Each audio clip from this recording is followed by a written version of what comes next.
3, 2, 1, go. Hello everyone, my name is Dylan Rowland. I am a junior computer science major at Berea College. So tell me a bit about your internship, Dylan. So over the summer, I had a remote internship with Kentucky First. Kentucky First is a chapter of a robotics program that is global. First targets young children from kindergarten all the way up to high school with different programs such as First Lego League, First Tech Challenge, and what we have at Berea College, First Robotics Competition. My labor position is the head coach of the FRC team at Berea, 9152 Rat Fight. And because of that connection in Kentucky and being the head coach of Rat Fight, I was able to make a good relationship with my internship supervisor, Kelly Gowan, who provided me with this software engineering opportunity. My main task comprised of taking a code base that we got from Indiana. Conveniently, I am from Indiana, so I had a lot of connections there. So taking that code base, switching it from taking Twitch clips and uploading them to YouTube, to clipping YouTube clips off the live stream and uploading them to YouTube automatically. My partner and I, Gavin, were successful in making that development, as well as I worked on a task that was clipping the team introductions. So at the beginning of every match, they would introduce a team, and I would have to clip that and then attach that video to the match. It was pretty difficult. I didn't get it fully done, but I'm hoping that I was able to outlay what to do for the next group that comes along and takes that task. All right, thank you. What do you think is the most technical aspect of what you did, and why do you think that? I think one of the most technical aspects of it was working in a code base that was that big. This is the largest project I've ever tackled, especially because I was working with different kinds of extensions, different kinds of imports. I would have to work on different software along Visual Studio, which I was running Python in. I think that managing all the tasks and stuff that I was doing was also very technical. For example, some of the software I was doing, I would have to implement a program and import how it runs into my program to be able to even begin doing the GUI stuff and all that. Mm-hmm.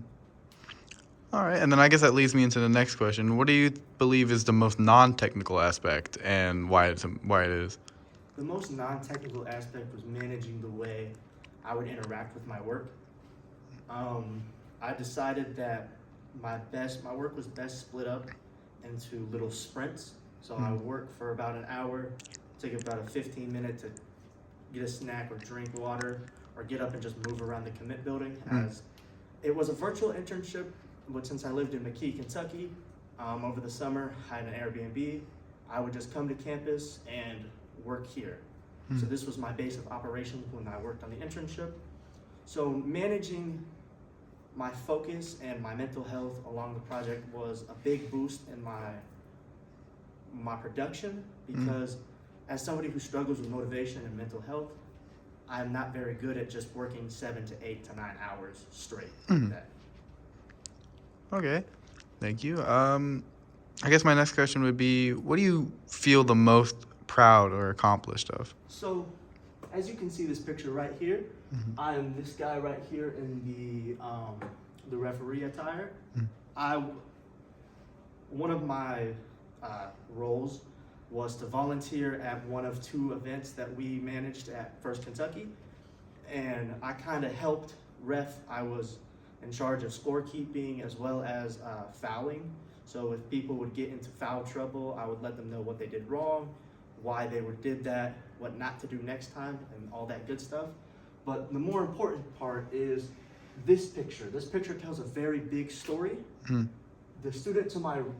person to my right in the Rat Fight shirt is one of my students on the robotics team who graduated, became a mentor, worked at Novellus during this picture, the time of this picture, as well as now he worked for the state of Kentucky doing their IT. So I had a very big impact on that guy's life, as well as the lovely Novellus ladies to my left.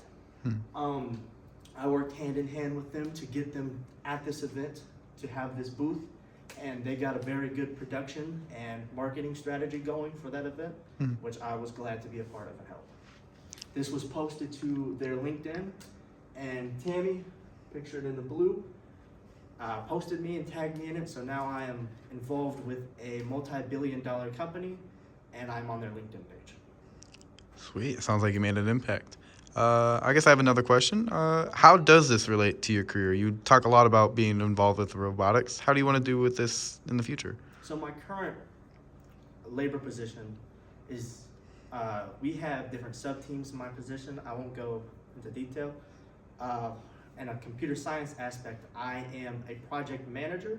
So basically I check in with my employees or my labor team, and I kind of see what they're doing, give them a task, assign task, and I help them along with that.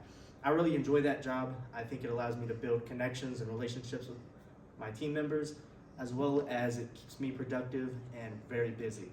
I'm not against being a software engineer, but I didn't really like the environment that I was put in. Hmm. I had a supervisor that would I meet for about 30 to an hour every day, and then another team member who happens to be on the robotics team as well. But that wasn't really very suitable for me as a person who not only likes my space, but also likes to interact with other people when I do my job. I've always been a very social person when it comes to interacting with labor. So, like, for example, I was bouncing between these two lovely ladies, as well as one of my mentors who came down and had a booth himself, and he's also a CEO of a $1 million company. All right. Well, thank you so much for your time. I appreciate it. So glad I got to learn about it. Thank you.